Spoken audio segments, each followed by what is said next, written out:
So crank it up loud. Let the story unfold. We're the masters of smash. Be brave and be bold. In the heart of the battle, we'll rise from the ground. With every beat pumping in a warrior sound.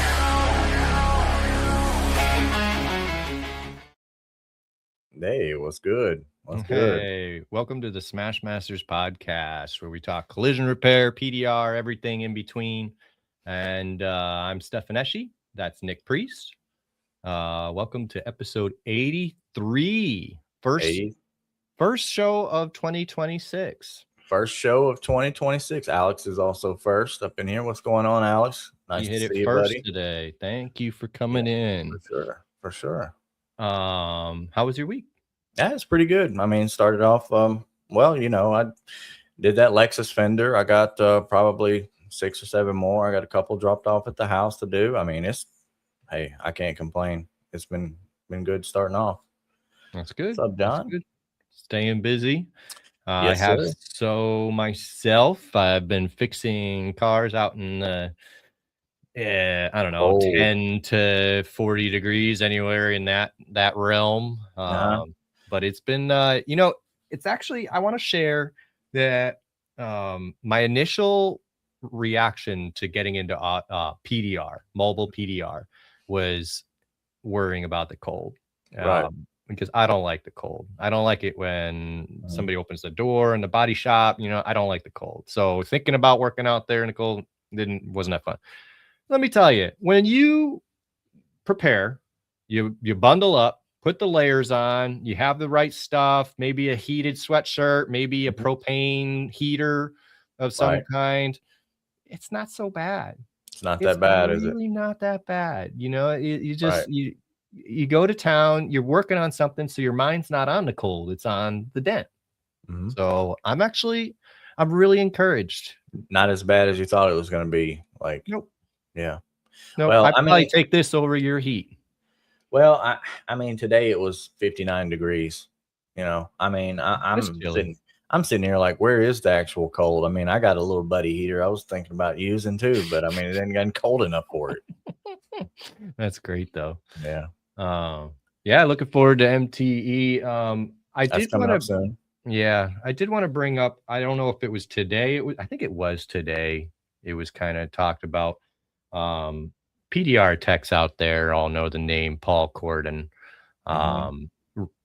Recently got diagnosed with a severe kind of, well, they don't know how bad it is, but with Hodgkin's lymphoma.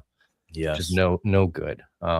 So I just, quick note, there's it's not a GoFundMe, but it's the same kind of thing.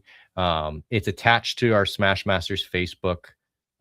This guy has been highly influential in the PDR world. If you have used Mobile Tech RX to make money, he has helped you. Right. And even if you haven't, he's probably helped you in some form or another. Could use our help right now financially. So please go to the Smash Masters Facebook, click on that, make a donation. The treatment's well into the 6 figures and insurance isn't covering it. So yeah, that's true. That's true. Yeah. We got to support our own. Right. So please take a time to go do that. But yeah, we got a great show for you guys tonight. This guy came across my social media, a video of his where he was interviewing other tradesmen on what they think about the trades, which I think is great. Getting that we kind of talked about doing that a little bit last year, talking about like diving into like just other blue collar trades and stuff, just seeing like, what everybody else is doing out there. So yeah, it's pretty cool. Cool. So I mean, and maybe we will, and we'll start it out by bringing Anthony in tonight, and so let's bring him out. Yeah, let's go ahead and get him in. Welcome to the show, Anthony. Thanks for joining us. What's up, fellas? How's it going on? Crystal clear audio. Everybody's going to enjoy that tonight. Thank you. Yes. Thank you, Carlo, for the mic. There we go. You done a great job. There we go. Yeah. So what's up, fellas?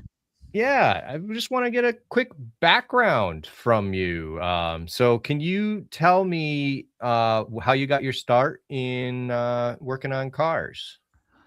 All right. Well, I got my start working on cars because I went to vocational program in high school. My father also did auto body. He's pretty much my inspiration for going into auto body. And I worked for my dad for a long time. And,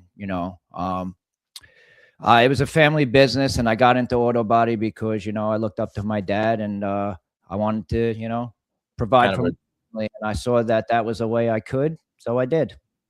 generational kind of thing, inspiration Yeah, it kind was of got definitely a up in it. generational thing. Did And you he said you went encourage to it? What'd you say? Did he encourage it? You going into auto body? I'm gonna say no because to be honest, just like me at this point, like with my own son, it's just like it's such a tough industry. It's It tough is. on you, especially Yep. back, even in the 80s and 90s when my dad was really doing it heavy. It wasn't really a great industry. It didn't really offer a lot of things, but it was, my one true love, to be honest, even though I went into it because, my dad did it. I didn't look at that as like, my gift in. Like I always wanted to learn. My dad never gave it to me easy, that's for sure. Right. I worked for an old school guy. If it was hot, it was hot. Mhm. Didn't matter. Your back hurt, your back hurt. Move Was on there with a your life. certain You know car what or I a mean? You certain could do what like you want. You could go out there. You want to hang out. You could hang out. You play games. You want to go to the bar, drink till 7:58 if you want to. But Hmm. 8 a.m., yes, better be at work. You better be ready to right? work. No Yeah. bullshit. And you know what? That's definitely what this generation might have lost a little bit Yeah. is, that old, Huh? that old school mentality coming from the generation above, which it was just like Yeah. nobody gives a shit work. Right. I was Right. explaining that to somebody, a PDR tech recently, and I just said, one of the main differences between PDR and auto body is in PDR, you can look at something and go, yeah, for one reason or another, I'm not going to fix that. Yeah. It's just not going to do that. In auto body, whatever's plopped in front of you, you're doing, you're Yep. fixing, Mhm. you're replacing, you're doing it, Right. so Yeah. And especially when you're one of the young guys coming up, I started working there when I was 19. So like, and I always had like ambition and appetite to keep moving up faster and faster, and it comes with a lot of garbage work first. I'll never forget the first door I ever straightened was a Hearst. Yeah. And they were Yeah. just like, I don't think anybody getting this one's going to mind if it's a little wavy. So go ahead, have at it. And I'll never forget the guy who used to check my work, checked it with a rag and everything, like a paper towel Yeah. under his hand. I was like, whoa, bro. Oh yeah. No, they were ruthless back then. They mean, weren't getting away with no waves and all that. They just tell you, no, they won't even tell you how to fix it. Like, looks like shit. Keep going. Yeah. Right. Yep. It's No tough. sugarcoating. That's for Yeah, sure. yeah. Yeah, I they learned got from the white same gloves for generation. I that. love the way I was raised in the, in the trades. I'm happy that my father didn't, I hate to say it, pussyfoot around me or nothing like that, Mhm. just because it was my dad and stuff like that. That wasn't an issue or a topic, man. We went to Right. work. We went to work. He was my boss. I was the worker. That's good. And then luckily for me, and in 2015, I got the opportunity to, take control of the shop. Mhm. And, things broke our way. And in 2017, I was able to buy the property that the shop was on. And then, luckily for me, in April, I was able to sell everything, the property and the businesses, to pretty much what is private equity. And I remain as a consultant for the private equity firm for the next 5 years. And I'm very happy with my decision. And took a lot of hard work from a lot of people to get us all where we got to in my family. So you Yeah, know what, right. like the credit goes to all of us, and even though it took certain things to happen to make other things happen, at the end of the day, like, I mean, I worked with my dad my whole life, and maybe before we worked together, our relationship wasn't so great. And Yeah. maybe after we were done working together, our relationship isn't so great.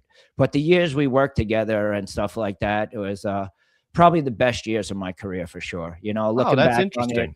all the fights and all this shit and stuff like that. Yeah, you know, family businesses has their moments, and you know, mine's still dealing with some of the moments from the family business and shit like that, because you know, stuff gets rough out there, and you know, things get said, decisions get made, and you know, unfortunately, when your family's in the middle of all that, it's a very hard thing to run successful family businesses right now, and you know, not and leave it at the door. If you know, I give you credit. I give you the credit. other door.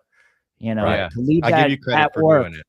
Yeah, For it's sure. tough, man. It's tough. And honestly, sure. I just think in this industry in general, the whole private owner thing it's over. You know, in my opinion, the independent shop owner, if you're an independent shop owner, you better have like 4 or 5 of them at this point, or get going in that direction. Because if you're going to be an independent guy, just the materials alone, you won't be able to stomach it. You won't be able to stomach it. As an independent shop owner, What I've heard. what I was paying for Spies Hecker and what Caliber space for Spies Hecker, I mean, that alone is enough profits to make them happy. If you know, I seen it. Like, I'm paying 300 for something, they're paying 100. Like, come on, man. I mean, that's capitalism. I mean, that's what's good. That's what's going on. It's really you know? So less capitalism and more monopoly. You know, it's almost like, you know, I hate to say it, almost like how Kempley did with the materials. Like, they took over the East Coast. They just bought everybody out. And once you own everything, then you do what you want with it. You know what I mean? So it's just, I really think that the independent shop owner, definitely in my area, the independent shop owner, it's over for you. You know, like you do your best right now to just get out for as much as possible. I think actually the value of these businesses are actually down from a year or 2 ago, if you ask me personally. So I don't even know if now's the best time to sell. Yeah, I mean, that's it's you know, I'm sure it goes up and down. Hey, listen, man, the MSO and the private equity and all that money, man, it's how do you fight it? As me, as a single independent shop owner, how do you fight it?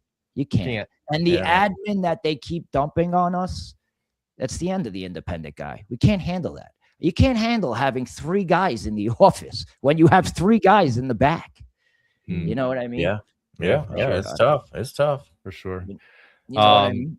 Getting into working on cars, were you more drawn to the body or the paint side? You know what's funny, man? When I first started, I really thought I love the body end of it. And I was a heavy guy for about 6-7 years not when I first got in, because when I first got in, I cut fucking cardboard for about a year. So that's a whole different topic. When I get young kids in and shit like that, and they don't want to fucking sweep, I'm like, damn, bro, you know what I did for 18 months when I got here? Right. Yeah. Man, I didn't even want to sit down when break time came because I was afraid somebody was going to fucking tell me I was being lazy. You know, there was a guy that started in a shop that I was working at one time, and I gave him a plasma cutter to cut up boxes because he was using a razor blade. And he's like, that's too hard. So I gave him a plasma cutter, and I was like, just use this. He's like, you couldn't do it. So I put a piece of aluminum tape down there, and I had him cut it across there. He had a huge fire going, just messing with him, you know. One time I told the kid, dude, do me a favor, go armor all the wheels on that car, because the kid finished cleaning it, armor all the wheels on the car. He walks back over to me. He goes, all right, I'm done. I look out the door. The tires are dry. I'm like, dude, you didn't do it. I walk outside, on all the rims, armor all, just pouring down the rims. Not one drip on any tire, every rim covered in armor all. Chrome rims. He's like, oh, you said the wheels. He said, you said armor all the wheels. He said, I thought you would have said tire if you meant the tire. And I was like, wow, we're fucked. You know what I mean? Then I got another kid.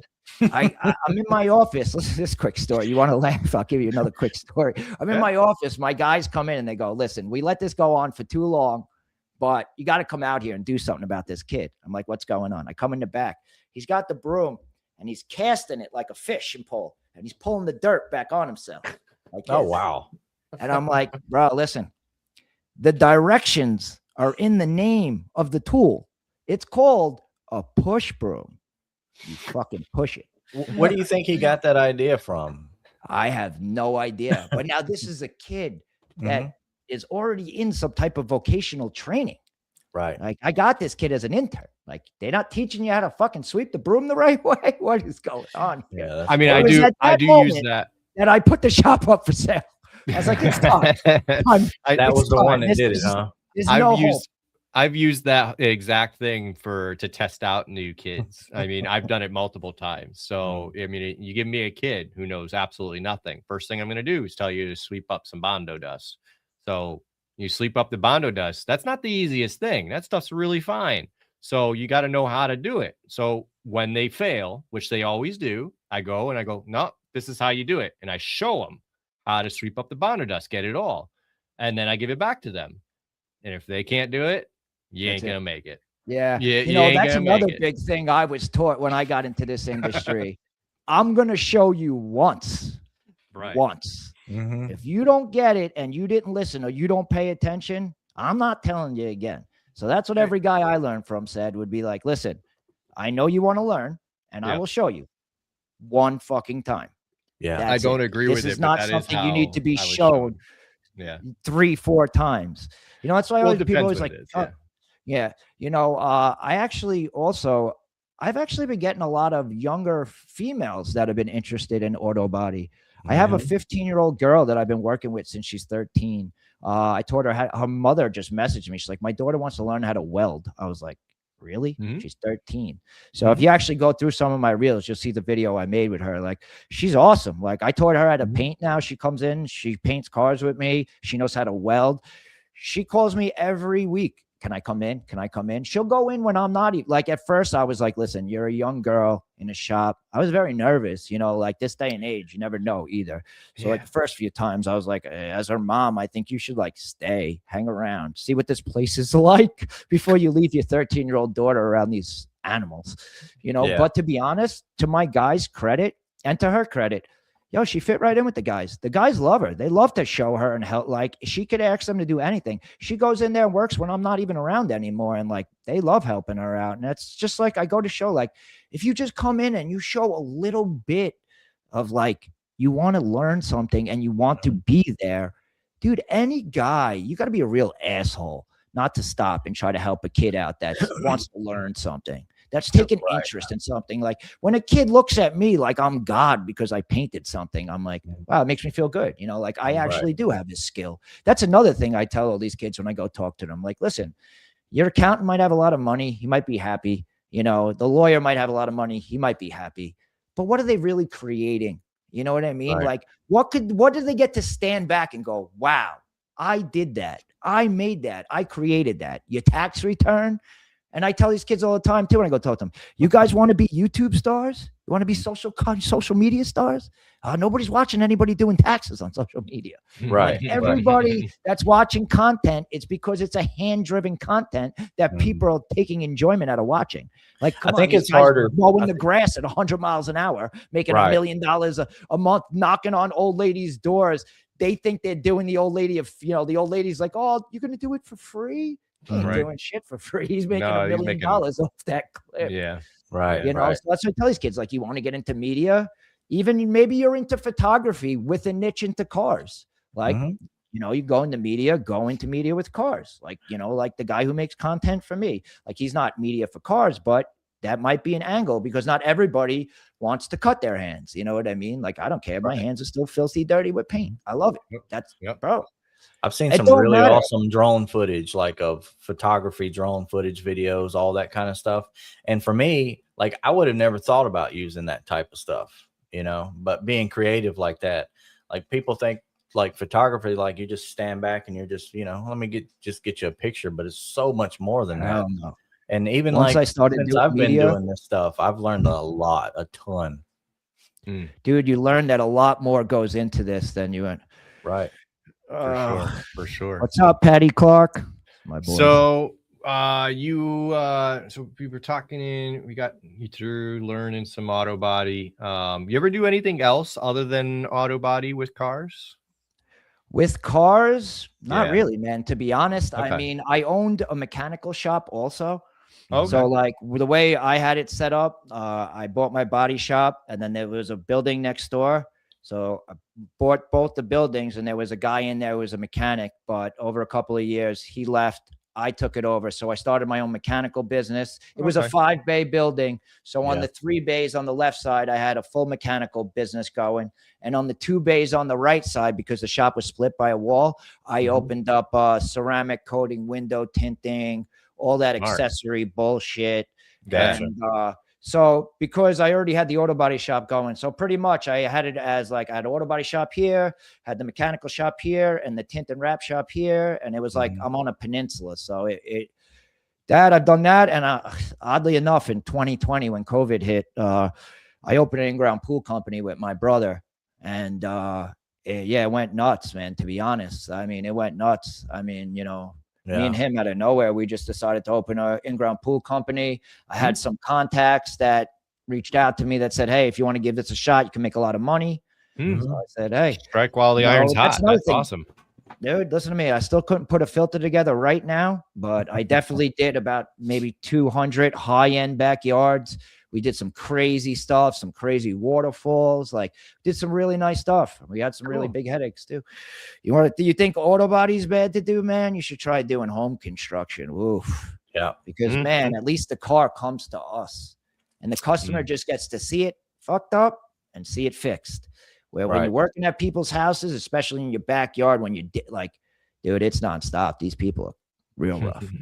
I did a little bit of that when I was younger, like a good bit actually.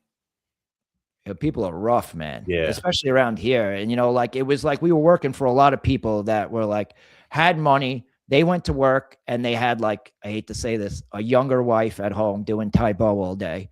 And, you know, she would come out and she would say she wanted to do all this stuff. And then the husband would come home and call me an hour later and be like, no, we're not doing any of that shit. You know what I mean? I'm like, all day you get, you know, her telling you to do this. Then the husband comes home, he tells you don't do that.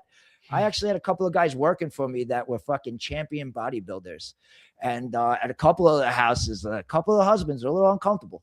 They were like, you tell those guys to put on some shirts. The funniest thing was the biggest hit on they got were from 2 gay guys. Of course. We were doing a pool in 2 gay guys' backyard. And man, my guys, they were a little nervous. One of them brought their girlfriend to work with them one day because they were getting hit on by one of these dudes. So yeah, but again, like I said, we just found a niche, found a need. I always say when I talk to the kids in the high school, when I go talk to them, dude, America's built on supply and demand. Right. So just like auto body guys are making stupid money now. Why? Because there's a low supply of us. So a lot of us, especially in the area I'm in, you could kind of demand what you want. You could say crazy shit and probably get away with it. Like you could go in a shop and be like, you know what? I think I'm going to do Monday, Tuesday, Wednesday. And if that guy is good, you'll probably do Monday, Tuesday, Wednesday, because that's where we're at as owners at this point. You're literally like, oh, you want to work when? Oh, you want to work 8 at night till 4? Sure. Okay, sure. I mean, like, cause like you literally can't have like too many standards these days. Kind of just got to go with it. You know, I also am a recovering drug addict. So like, that's a big part of my life. Also my recovery, you know, I was hooked on all sorts of shit. When I broke my neck, I had screws, you know, started with the painkillers and didn't stop for probably about 13 years. You know, got real bad towards the end. I was probably addicted to fentanyl towards the end because, you know, and started having a lot of bad seizures, started lying to myself, lying to my family that it wasn't the drugs, you know, but it was. And that's another big reason why I talk publicly and I go and I talk to people, because like I was so ashamed of that. And I thought when I went and got professional help, like I had to go inside, lock myself in, or, you know, they had to lock me up for a little while. I needed it. You know what I mean? But I was always not wanting to get that help out of fear of embarrassment in my business. Not my wife, not my wife. My wife's the greatest ever. Not my family. I really thought they would have my back and they did, you know, but I'm supposed to be the big business guy. I'm supposed to be and remember, I live in my neighborhood where I own my business. Like these people aren't my customers. They're my neighbors. They're my friends. They're my kids' friends' parents. So it's like to come out and, you know, you just don't know. You don't know the public reaction you're going to get from saying like, yo, I was a drug addict. It's terrible. But once I did go and get help, when I got out of getting help, I was like, there is no way I could not fucking tell people to go get help because dude, like today I just said to somebody like, dude, I am so happy today just because I'm fucking sober, man. Like, just Nice. because I didn't wake up this morning thinking about how am I going to make sure I have that? Or Right. how I know I'm going away next Thursday. So I got to do my calculations now, and I got to spend all week and all next week making sure I got everything lined up. And no matter what I get and what I bring with me, it'll never be enough.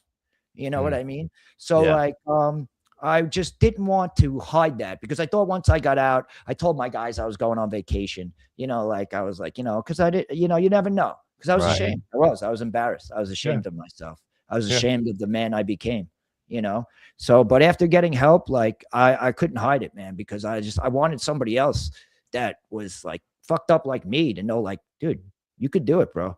I got in there, and they tell you when you get in there, they tell you like, yo, out of 10 of you guys, 9.2 of you ain't making it.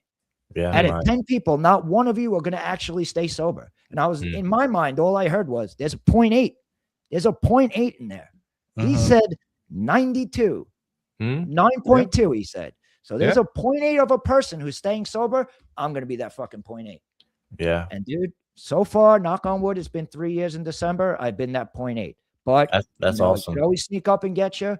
But yeah, man, I returned to my Never-ending faith, big battle. with my face. You know, I big with, you know, my Lord and Savior. You know, I don't want to get too religious. You know, that's not what I am. But you know what I mean? Like, just found myself to replant myself and find myself a higher power to keep myself moving in the right direction. You know, You got it, man. There's a lot of people that struggle that like feel like you feel like you're embarrassed. in Don't our want to tell industry. nobody, kind of just go away and say, you know what, if I just don't say anything, it'll go away, but it never will. No. And people like you that've been through that's done the hard part, getting the embarrassing stuff over with, and can come through the other side and tell a story. That helps so many people. I mean, it's just amazing what some of that stuff can do. I just want to say, Cass is over on Instagram saying, congratulations. Thanks for sharing your story. The odds are against us, but we keep getting up. Yeah, she's great too. I talk to her all the time. You know, me and her have become friendly. You know, she just, you know, she's blowing up on her own there. She's doing a good job. You know what I mean? She's doing awesome. Yeah. You know what? I tell her, like, you know, that's why, like, I like the girl that I've been training, like, I'm trying to hook Gabby up with Kat. I'm like, yo, it's good, like, to talk to somebody, like another female in the industry. You know what I mean? She sent Gabby some stickers and stuff. So I was like, that's awesome. The girl, Gabby, she's also a race car driver. It's unreal. She's 15 years old. Like, her parents are great too, you know, because like they're all about whatever they want to do. You know, speaking of young women getting into the trade, I mean, honestly, I maybe throughout my career, I had like 4 or 5 like apprentices. Best one I ever had, 17-year-old girl. She actually listened. She's clean. She took steps, you know, proactive, wanted to please, you know, like none I had of a the female guys. painter for like 2 years. I had a female painter.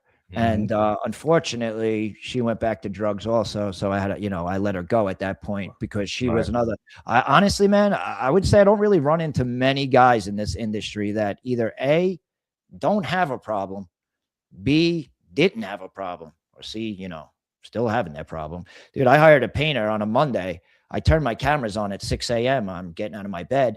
This guy's drinking a Coors Light in the paint room, 6:30 in the morning. Wow. Fucking get in there. He's got it under a rag under the bench and shit. I walk in there, I pick the rag up. I'm like, dude, what the fuck is this? He's like, a beer. Now he said a beer as if like it was apple juice. So like, yeah, it's a fucking beer. Like, what are you talking about? And I'm like, dude, it's 6:30 in the morning. And I'm like, I was like, listen, man, I know that you having that beer is actually better for me because you probably can't function without it. So if you don't drink that 1 or 2 beers in the morning, you'll probably be shaky and not do a good job. But I can't condone that. And I can't have that around my shop. So, but I will tell you in this, I don't know if in every area of the country, but in my area, it's very, very hard to find guys that could keep their shit together. Well, I would say that across the United States as a whole, there's a shortage in every area. I mean, it may just look different in each region, but I mean, there really is, a shortage. Young people aren't wanting to come into it. I mean, there is a lot more women. Like when I was leaving, I would see at Caliber when I worked there for a short time, I would see some women come through, and I thought they were doing pretty good, but in a way, it's kind of like because they can be vulnerable and be like, okay, show me everything that Right. we can Where- do here, and yeah. how do I need to do it exactly like you do? Where when you're an adult male, you're probably like, how can I be better than you? Like Right. instantly.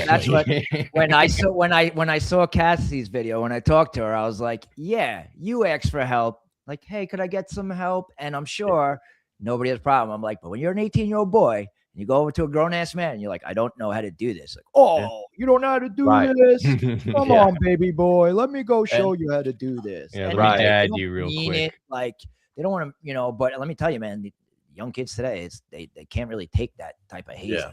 You know what I mean? They can't really take, like, the type of shit that you were told to shut up and take 20 Right. years ago.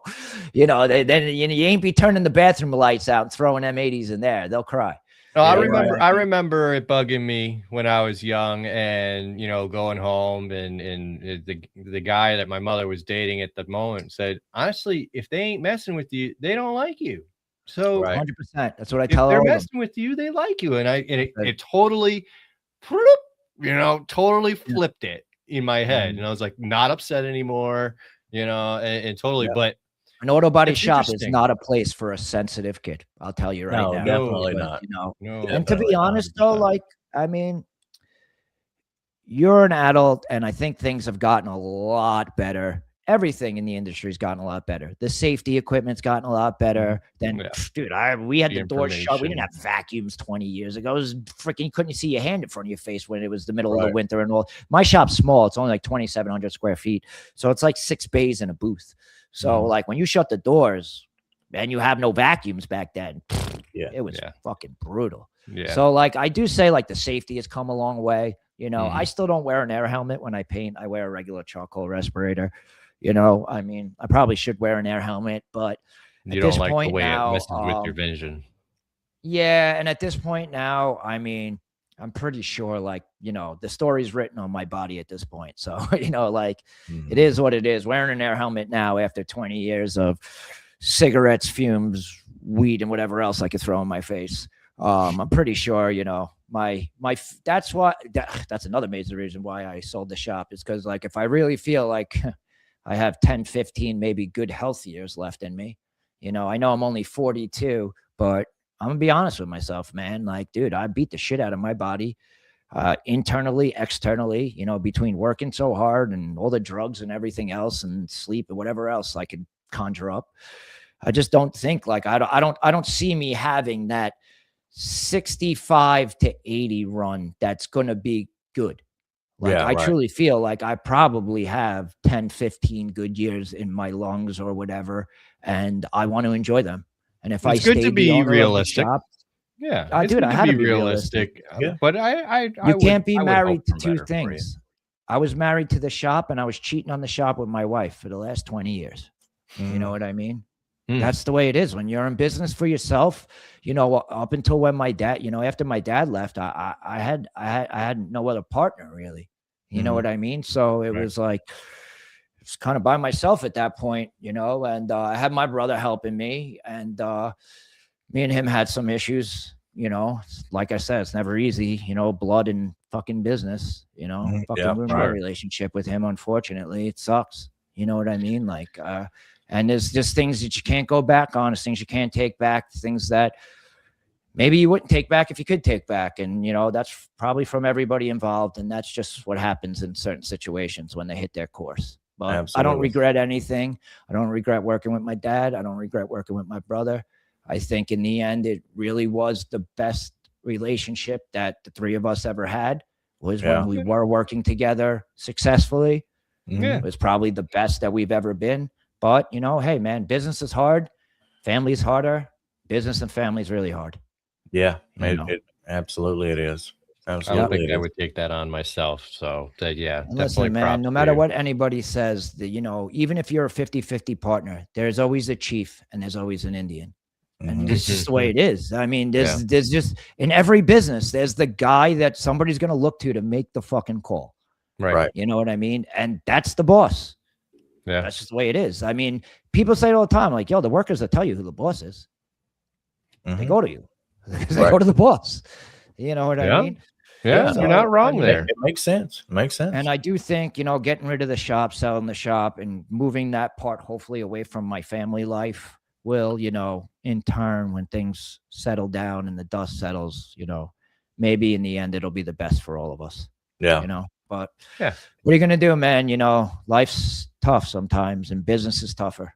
Just keep Mhm. trucking. That's Yeah, all you we just can keep do. moving Man, forward. I That's mean, all. listen, I'm happy, I'm healthy. He's happy, he's healthy. You Mhm. know, I love him. I wish him the best, and you know, I know he loves me, wishes me the best, and you know, sometimes, you know, just two people, you know, you could do lunch and I could do lunch. Just right now, we can't do lunch. It happens. Right. What are you going to do? Yeah. Yeah. Yeah. You know what I mean?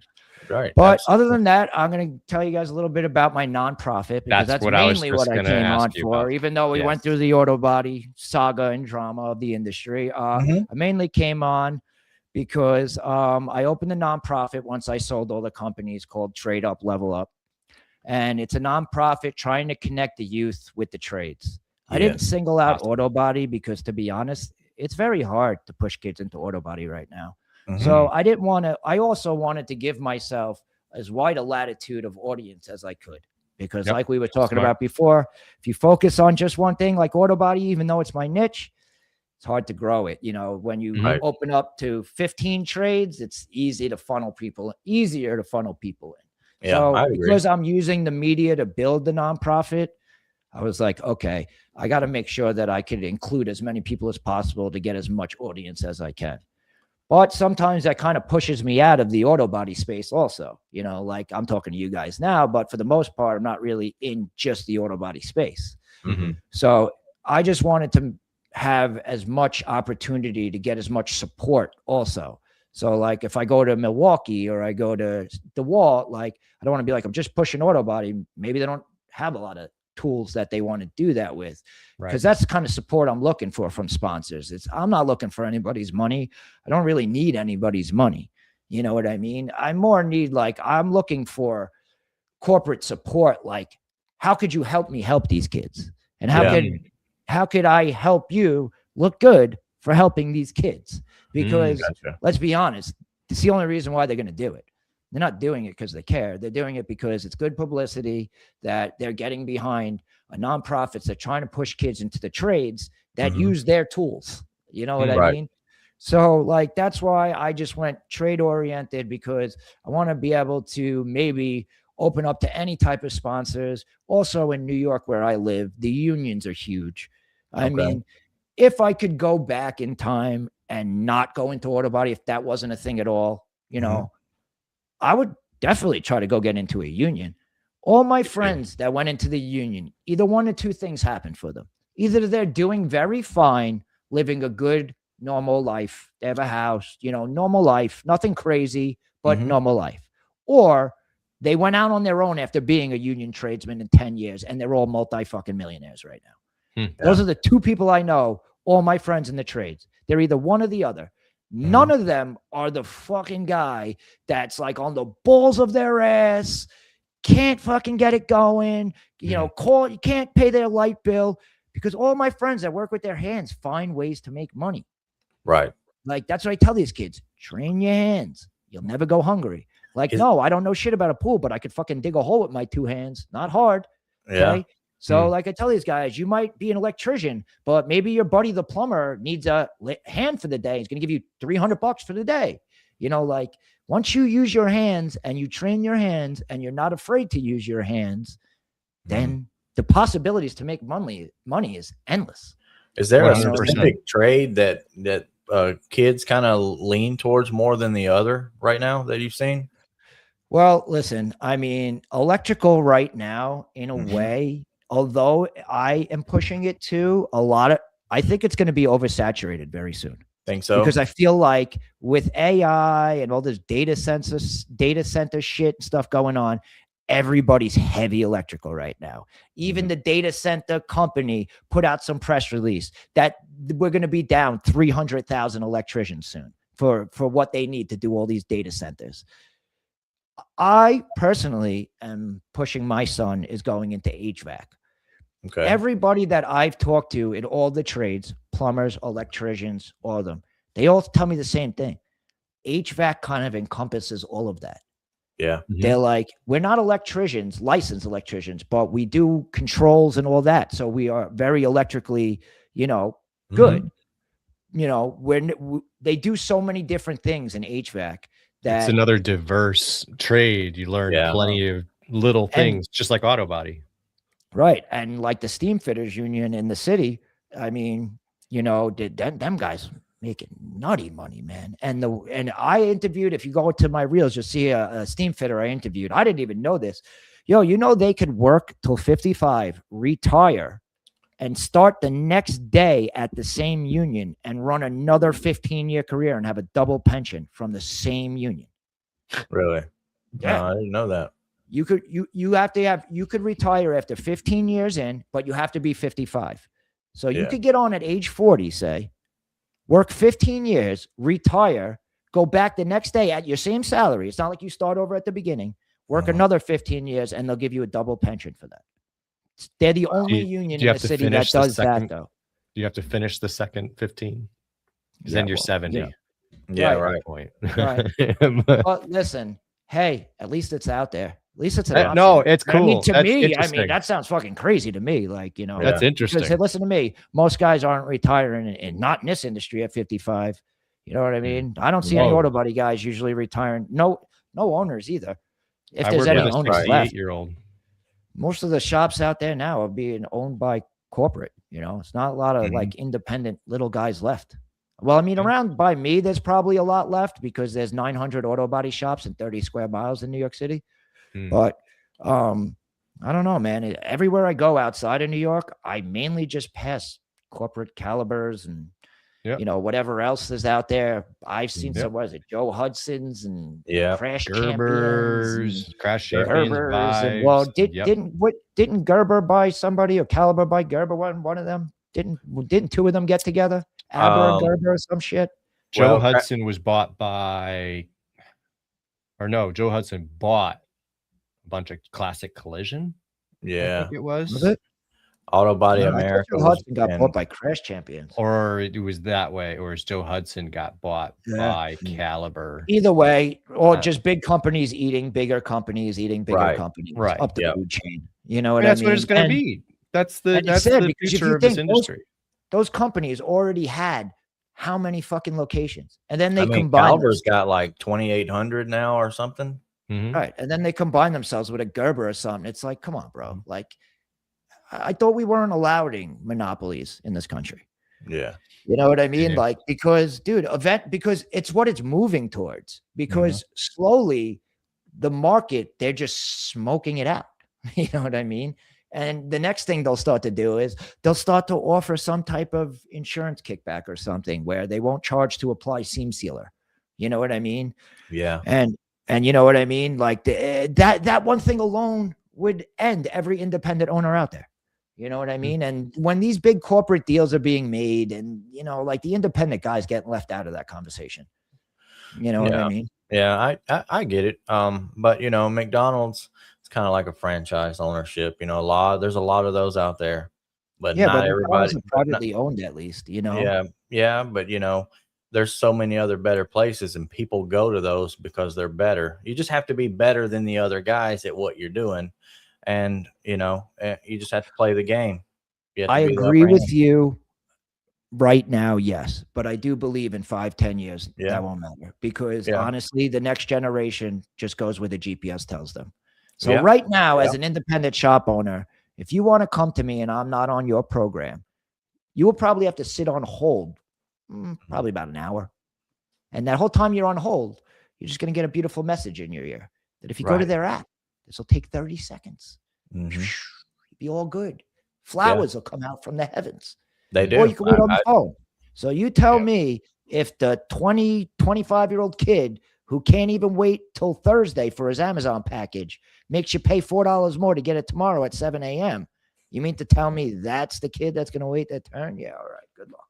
Yeah. Good luck. No, that's the kid that we got to rely on as independent owners to fight all the steering to get to us. Nah, bro, not happening anymore.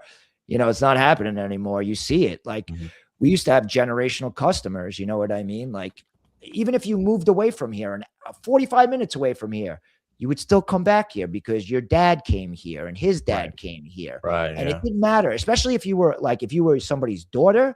Oh, it didn't matter. It didn't matter that you got married and moved to Patchogue or something. Oh no, Mhm. my dad trusts Anthony at Frog Hollow. I'm going there. But Mm. it's getting tougher and tougher to rely on that customer. It's getting tougher and tougher because the next generation just don't care. Leasing Right. too. Leasing killed the industry too. Because how many people show up the week before their leases due? Oh, I don't give a shit. It's a lease. Mhm. What? Hmm.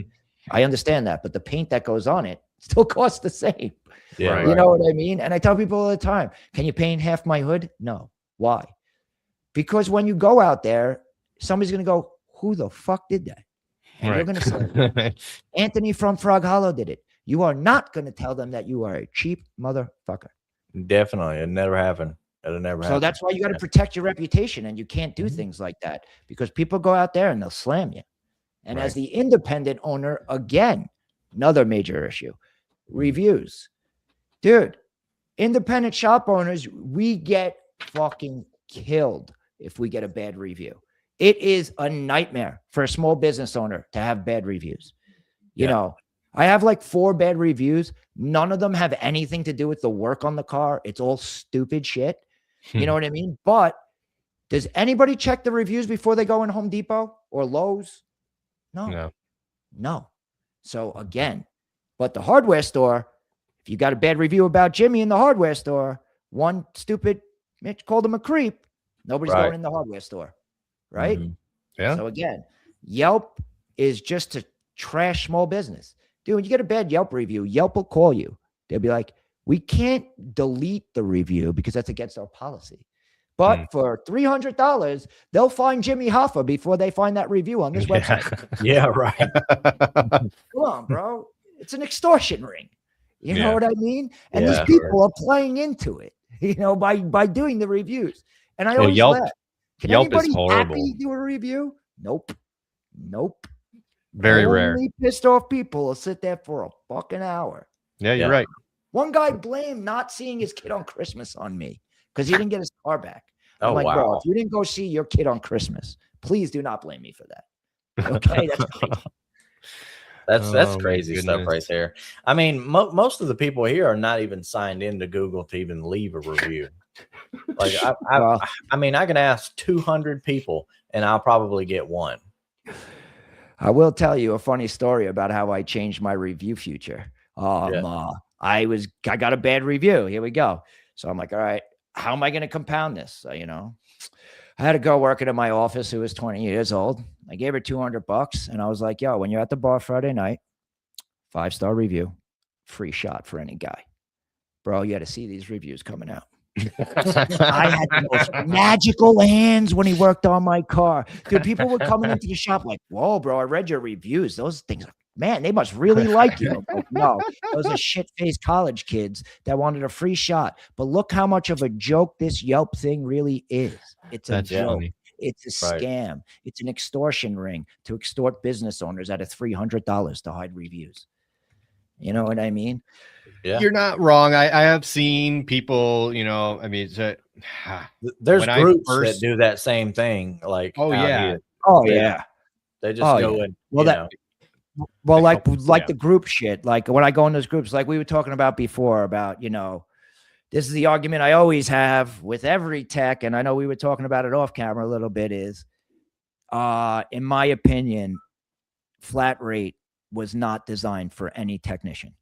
Mhm. Flat rate was designed so you worked free overtime. The only reason why I'm saying that is because that's how it was presented to me Yeah. as an owner. I was a Right. tech and then I became an owner.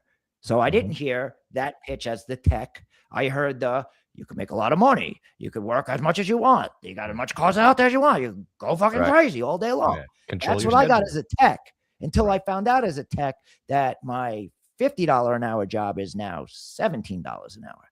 And I'm Right. like, whoa, I thought I was going to get $50 an hour for my, no.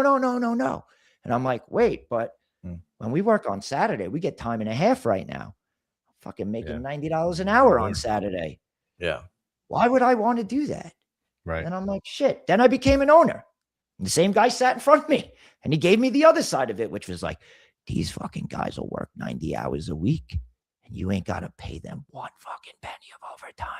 Right. That was And so if you don't have any horrible. work, you don't have to pay them at all Mhm. or Sorry, barely guys. anything.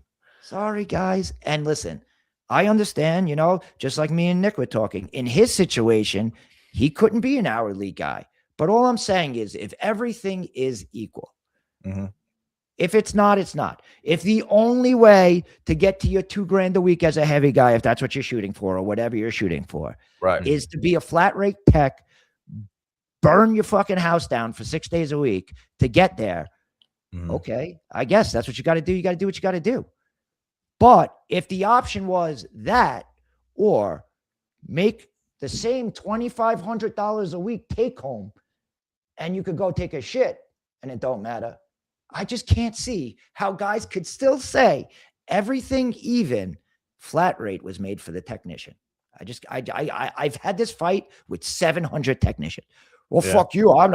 I work for my money. I'm like, yeah, but you're going to get your money is what I'm saying. Dude, Yeah. over by us around here in the New York City area, there's almost no flat rate. Almost none. It's totally Yeah, there's different. nothing here. It would be difficult for me to work hourly just because, you know, in an hourly setting, the way that I would see it, I don't know because I hadn't worked there, but I would feel like you're being managed like 100% of the time. Like people Oh, are like, hell okay, yeah. when you get done with this car, then you work on this one. When you get done with Yes. this one, then you work on this one. Yes. Me, I like to get a whole shitload of tear downs estimates, and I like to go through these and see which one would be the fastest way to produce this. Get all these taken apart, get all this done, take a 2-hour lunch and leave at 3:30 and be done with that shit and get on to the next day, get the parts in and Right. roll Because it. you had a good process for Right. yourself. Right. And the You room turned to do yourself so. into your and- own business in a way, which is like what I said about, you know, about flat Yeah. rate, Yeah. you know, and you had a great system and it worked great for you. And that's why you were very successful at it. Right. I can't even get my fucking guys to fucking go get the part out of the container. Right. You know what I mean? You know where I think And flat maybe rate that is feels- because of the way I pay them. You know what I mean? Maybe if they Right. were flat rate, they'd be buzzing around like that too. I mean, it does give you a sense of relax. You know, I don't care about this, but I will say that flat rate in the mechanical side of it really does torture a lot of these mechanics out here. I will say that. Just Well, man, you see because, some of the labor rates on mechanical. You're like, yeah, I mean, like labor hours. I'm like, damn. right. And honestly, I feel like Yeah. CCC, in my opinion, something over the last year is, I feel like their hours have gotten tighter. Seeing things like door skin times dropping, things Yeah. not being included that used to be included that you're not realizing now is They not make included you fish for it now.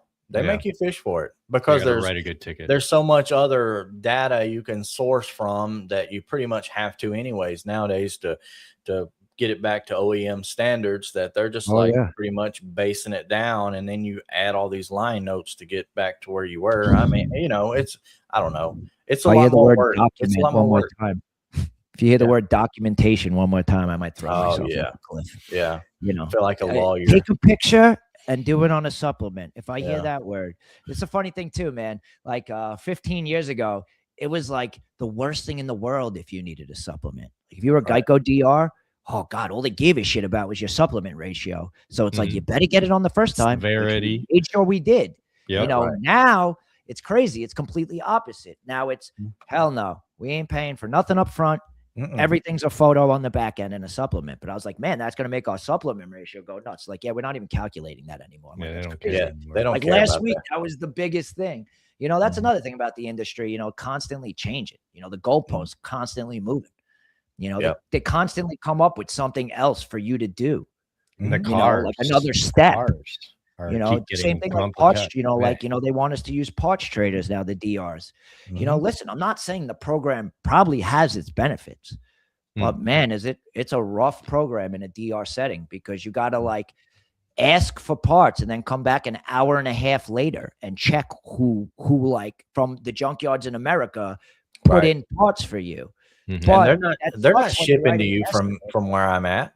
They're not. Yeah. People aren't doing that. You know, And Parts, I've well, I'll seen tell you people right on. now, if you're a Geico DR, you'll be using Parts Trader because Yeah, yeah, they just mandatoried it on us. yeah, So it's like, and State Farm, it's been mandatory for a while. And again, like I imagine that the program does have benefits. I just haven't seen any of it, yeah. to be honest. And when they ask me, like, I have a pretty decent relationship with a lot of the big bosses at some of these companies because, dude, I've been around forever. And I'm one of the only younger guys in this industry. So like when they were trying to pilot a lot of these DR programs, some of these companies, they'd come to me and ask me if I would, like pilot it for them because I was just a younger guy in the industry that, was open to change, where a lot of these older guys like, fuck no. But I mean, so a lot of these programs, they're retreads. Like the Geico program today was the Geico program 20 years ago. Yeah. It was the GRS program. You emailed the things in, they reviewed them in-house, and then they sent them back to you. Then they went away from that when they put the adjusters in the shop, which in my opinion was the best model they ever had, in my opinion. For production, for customer satisfactory, for speed of the job. Before they switched from that model, you were supposed to keep an under 4-day cycle time. Once they switched out of that model, they made it 10 days. Why? Because the new model is not as quick. It's a horrible. It probably saves them money, so that's why they'd rather pay more rental. The other model was probably costing them money, not to mention the amount of guys they had out in the field. Our in-house adjuster was cruising the shop going, "Oh, you didn't do that I wrote. Let me go remove that from the estimate." Oh, no, you're not doing that? Let me remove that from the estimate. Dude, that guy would have not been able to. We had problems. But that's my memory of the Geico ARX program. So not a fan. And I saw them get kicked out of 3 shops. 3 separate shops kicked Geico ARX out, just said, get out. Get out. I think a lot of it is different regions, different areas. And honestly, it was their manager. As much as it's a big program, in the beginning, it was a smaller program in the beginning where like in my area, they really only wanted the biggest and the best. They really only wanted people on main roads that, like me, that were exposed, that had good reputations, solid shops. They would come around, and then over time, it really just became that if you have a frame rack and a toilet bowl, you could be a DR now. Right. You know what I mean? And that it really saturated the market too. Like, okay, great. Instead of giving every real good shop what they need, you just divided the work between the real good shops, some shitty shops, and now none of us are getting what we need. Instead of 2 of us getting what we need, 5 of us are now not getting what we need. Yeah. You know what I mean? So, but that's the age-old thing, man. You fight for the volume. You always think that they control the volume. That's the other thing that you constantly fight with the companies about, like, hey, what's going on? I haven't seen a claim. Did you turn it off? And I don't know. They always say the same thing. We don't know what you're talking about when you say turn it off. Like, what do you mean turn it off? I'm like, did you guys like shut me off or something? Like, what happened? They're like, no, it's just slow claims. You're like, I don't know. Something feels weird, So it's like that game is always going on. You always wonder, like, you never know. Do they have some nozzle that they're always controlling on the other side? I'll bet you some kind of control. Well, listen, I'm sure it gets slow now and then, but I never trust. Well, a lot of those guys get their bonuses based on performance. So if you're a better performing shop, those supervisors want those cars to go to that shop. Makes them look better, And another thing with the MSOs and another thing with the MSOs is based like on speed. If it's slow in this region, like then an MSO shop will pull from a region that has more work to level one out versus an independent shop can't do that. Yeah. I've never heard of that. Honestly, I've never heard. Well, I mean, I would imagine that they would, I guess if they had them in proximity to each other, but if I was a customer and I found out that my car got towed over 20 miles away, I'd be pissed. Yeah. We had a satellite location. We had a satellite location in the last shop I was at. It was a Car Star, and they had a satellite location. They had this old guy that would go and just pick up cars and drop them off to another location. That I could see. Because that happens around here, but that's like an office location. That's not, I dropped it off to this auto body shop, signed paperwork at this auto body shop, left. And then all of a sudden they took my car 20 miles down the road. Yeah. I would say around here, I think people would have a problem with that. Dude, I get phone calls like, 20 my car's been running for 27 minutes. I just got an email. Yeah. 20 miles You need to plug for my you car in. is It's at a 10%. lot different than 20 miles for me, though. Like, Much. it's wide open here. Yeah. And yeah, that kind of stuff happens all the time. I mean, they bring the car right back, but it's still like, you know, they don't have to go to another shop. It's just workload transfer from, you know, one that has too much versus one that's not enough. You know, guys could be sick, somebody could be out, you know, whatever the situation. Got to make sure they keep their flat rate techs happy with all that work. Right. Well, that's another thing that Right. I also didn't like about flat rate, which is like, if you don't have the work, these guys don't make nothing. Right. What happens if you're slow for 3 weeks, man? Dude, like my guys would have quit. And that's why I didn't. After the first The fucking week, they would have quit. It was on the, I've only experienced that one time in a college town, and back in like 2011. That happened to me one time. Where Slow. was that? Yeah, Yeah, it got you get a slow. base, right? That's Uh-huh. how that works. No, Do there is what? no mandatory minimum if nothing comes in. No, like no, 500, there's no 600. mandatory minimum, nothing. Like if you didn't For a lot of sign places, anything, no. like if you didn't say, I hey, thought you there know, was like a guaranteed floor just in Some. case. no, Some of them, not but not all. not in this Oh, area. even this fucking time. worse. Jesus, man. Yeah. It gets worse as I find out more about it. Yeah, yeah. When I started in this trade, we still had slow periods. I mean, we were busy in the winter when it snowed, and then we were slow in the summer. So Yeah. you look at me, and I'm looking at flat rate shops going, ain't no way. I need to make money every week. I have rent to Right. pay. Well, I have this, that- and, you know. And dude, that's and again, as an owner, I wouldn't want that pressure. Right. Because again, just like, and that's what I said to the guy when it was presented to me about turning my shop flat rate. I was like, I almost got to guarantee every guy out there a gymnasium of cars.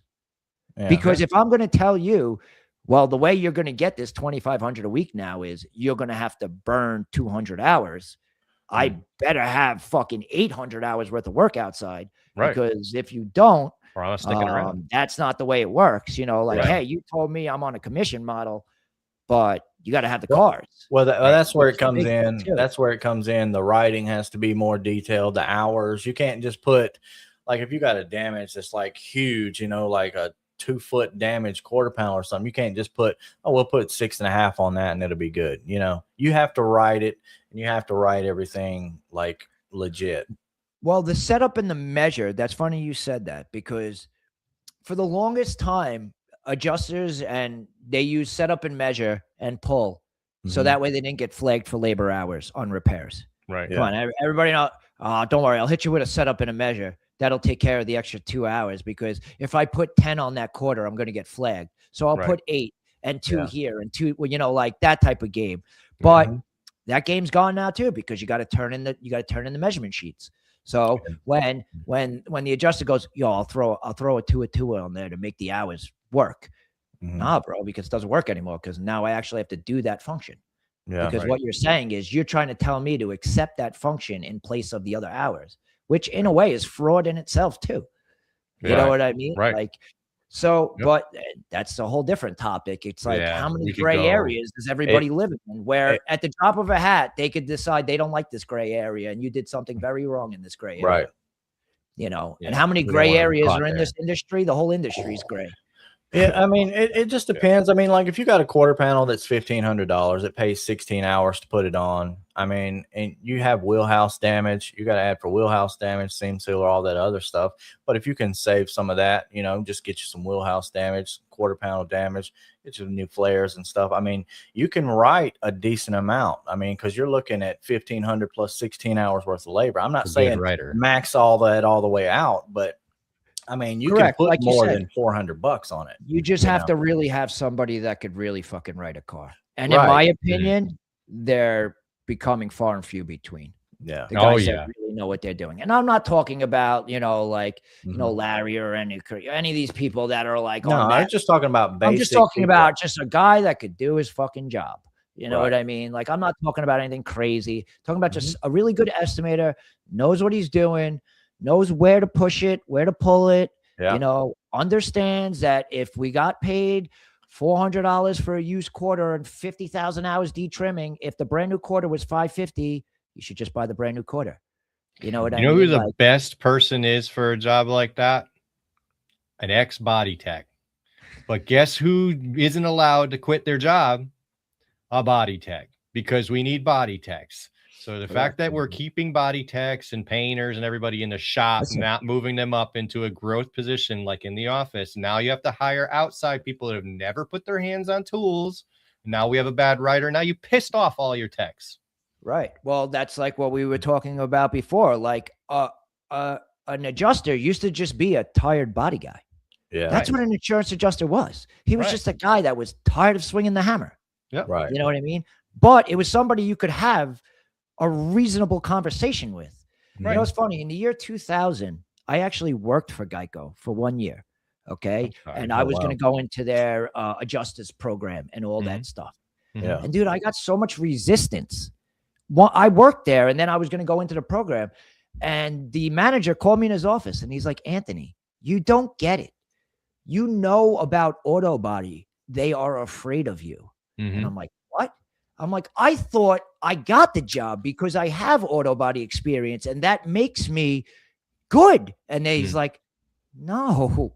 He goes, they want to teach somebody who's never touched a car. So that way they could actually believe when they tell you something, you know, because that guy actually believed that you didn't have to do that, but you can't say that because you know he does. So we'd rather train guys that we could just train to our program than guys that are going to go out there and sympathize with a shop. You'd be like, oh, bro, you know I got to do that. Come on. And I'll be like, yeah, actually, I do know you got to do that. I know you got to move that to fix that. Whereas the other guy's like, well, it's not, it doesn't say that in my book and it didn't say that in my class. So fuck you, I ain't paying for it. You don't know what you don't know in that sense. And if you can truly believe like what you're trying to tell these people and, you know, then you can argue with it better than going, hey, you know, I have a conscience. I know what you have to do here, but I'm just deliberately not putting it on here. Right. Yeah. So, I mean, what I thought was like oh, wow. I thought I was going to be like the king of the insurance company. I have all this experience. I know everything. Now I was like, whoa, no, now maybe they'd take me back now because they would love a guy like me to work for them, just pick apart everything. You know what I mean? Like I said, if I became a review guy, oh my God, they would hate me. They would hate me if I was a review guy for an insurance company. Because I mean, if your job is to destroy estimates, oh God, these guys would hate me. They would hate me. I would have to probably go around with security. Because man, because around here, man, it's a lot of trying real hard to get paid for as much as possible, which I know that's everywhere, man. I'm sure it's everywhere. Yeah. But when it's $100,000 in taxes to have a little square piece of shit in New York, like we do and stuff, and the insurance and everything, and we pay our guys' salary because again, that's what it is around here. Dude, I have all my friends, all my friends that own shop, all the heavy guys are clearing big money after taxes. And dude, you know what that does for workman's comp insurance for these guys? Get it, bro. For every $100 you pay an employee, you pay $4 in workman's comp insurance. So you do the math, you got $1 million payroll. That's a lot of money every year. Yeah. You know, that's why I always see the guys on these pages too. I was like, oh, my boss showed up in his new truck and he told me if I work really hard this year, next year he'll get another new truck, the asshole. And I'm like, man, please, man, believe me. I don't know. Maybe some shop owners got it like that, but I definitely wasn't like that. You know, I had to pay for everything I bought. You know, I had payments. I had note payments. Dude, there was many, many weeks where I was fucking giving them my paychecks, selling shit. I used to flip used couches to make payroll sometimes. You know what I mean? People do what you got to do sometimes to survive. But it's harder and harder to survive in the auto body industry as a single shop owner. I really thought at my even point as a technician, career, either I had to buy 5 shops right now and become my own corporation, or I had to do what I did and, you know, decide to bow out, let somebody else take the control, see what they could do with it. You know, we turned into a car star facility, which, you know, it's a little different. I never thought I'd be in some type of corporate type facility, but really, if I'm going to stay in this industry and anybody else is going to stay in this industry, we all better get used to it because you're very correct. You're very correct. Anthony, and if you don't want to get used to it, get out because Is there anything you want to finish off and make sure people know before we close out here, where they can find you if they want to Sure. contact I you? mean, you could find me at Anthony DeMieri on Instagram. I'm on Facebook. I'm on TikTok at Anthony DeMieri. Okay. I'm TikTok. always I put out content every single day. So if you go and you follow me, every day I put out new content. I'm always shooting videos. I'm always putting out content of me painting cars. I have a couple of really cool, crazy reels on there. We did a cartoon paint job on a 350Z. That was a lot of fun. Some pictures of us drawing on that thing with markers. We had a good time with that thing. That thing was crazy too, man. I just saw a picture of a cartoon car and I was like, man, I want to try that, but I'm like, I don't want to do it on somebody's car, like to charge them. So I bought a Hit 350Z for like $2,000, needed a fender and a door. I got it offline, eBay, $500. It was a black one. We turned this thing, if you ever go look, with like electric blue with all crazy. My buddy, big shout out to Steve. Steve came out and helped me. My buddy Steve, he lived in the woods by him fucking self right now, like a lunatic. But he's a really good artist. And me and him have had a lot of fun together. He's actually a retired fireman, which is crazy, but he is a wild guy. Yeah, That's he's living awesome. in the woods by himself right now, and that's where he belongs. Sounds like an interesting guy. I've done a lot That's of for sure. cool stuff, man. In my career, I painted a lot of bikes, cars. I've done a lot of crazy shit. Back when I was younger, in my 20s, there wasn't a lot of guys doing auto body that, I hate to say it, are white and my age. So everybody from around my area always came to me. Even if you didn't like me as a person, you still came to me because I did great work. And so, yeah, I got to do a lot of fun shit when I was young, you know, change over front ends from like Volkswagens to Sentra. Like, I don't know, a lot of crazy shit. I had a lot of fun in my career. I still like to have fun. I painted a 1979 Suzuki bike. I got some other Triumph there right now.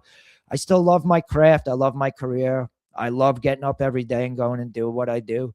Awesome. I don't regret becoming a car painter. I'm proud of what I became. I'm proud that I was able to, you know, to get my fucking shit together mentally and physically. Yeah. And I'm proud that I was able to give my wife and kids and the next generation of my family, hopefully, you know, next generation of wealthy people, you know, like that's the way to do it. You know, I did everything. My dad started it and, you know, I raised it up a notch, and I, you know, I got out at the right time for me and my family, and now we're all going to enjoy the fruits of our labors. That's very awesome. Man. Very happy for you, Anthony, for sure. Well, I look forward to seeing more videos of you out here. Yeah, man. I'll go through and check out the cartoon. Come catch up with you guys somewhere at a show or something like that. And absolutely, who knows? Maybe one day I'm gonna have you guys on my podcast. I really don't do too much full podcasting because, to be honest, bro, the editing's wild. Yeah, you know, like you guys do live. We don't. Yeah, I know you guys do live shows. Yeah, I hate to say this, I'm a little more like fucking nutty with like polish. You know, it's just the type of person I am. I have sick OCD, you know what I mean? Like, I get my hair cut at the same place every Wednesday at 11 a.m. Like, you know, like I'm just that type of like really fucking nutty dude. So if I'm going to do something, I'm usually like crazy about it, or else I don't do it. There ain't nothing. There's nothing wrong with that. This is just a live, unedited kind of dude, it's awesome, man. Gig that we can get the word out per se. Yeah, absolutely, man. And that's why, man. I appreciate you guys having me on. You know, you guys seem like good guys. I'm sure we'll link up somewhere in the future, maybe physically. You know, I did go to SEMA last year. I didn't go this year. It was fucking cold last year. I got pissed off. We were there last year. Yeah, it was so cold, man. It was cold. Yes. Yeah. I didn't even bring I didn't bring a sweatshirt. I came from New York. I was like, I thought it was fucking hot in Vegas. I thought we were in the desert. It was fucking freezing. I was so pissed. It did get kind of cold. Yeah, it was cold. I do Northeast Trade Show usually in New Jersey. It's just over the border in New Jersey. It's probably not for another couple months. Is that NES or whatever they call that? No, at the Meadowlands? Yeah, Northeast Trade Show. Yeah. All right. No, I'll definitely come to that. I'll hit that. So if you go there, we'll meet up. Yeah, definitely. Yeah, like I said, in the past, I pretty much just been working 7 days a week. So that's why, like I said, I stopped doing content once I sold the shop. You know, I was like, all right, now I can get back into it. I got more time. You know, I got my weekends back to myself. That was honestly the greatest gift that I gave myself. My weekends back. Stand and answer your questions, you know, that you do with your videos. So if you do come here, please bring a camera, man. We'll get that done. Listen to me. You'll learn one thing about me. If you see me, there's a camera somewhere. If you see me out there, There's a There's a camera, I cam- promise you, Nice. somewhere. Nice. Nice. All right. nice. Well, thanks, guys. I appreciate you guys having Yeah, me on. I absolutely. really do. Yeah. Don't For sure. disappear. We're going to end the show and then we're going to talk after once we wrap it up. But everybody, thanks for coming on. Yeah. Appreciate all you guys. We'll see you all next week. We got another cool show lined up next week. So We got Thanks, it. guys. Got it. Tune in. yeah, Stay See sober. you guys. thank you. Bye-bye. So crank it up loud. Let the story unfold.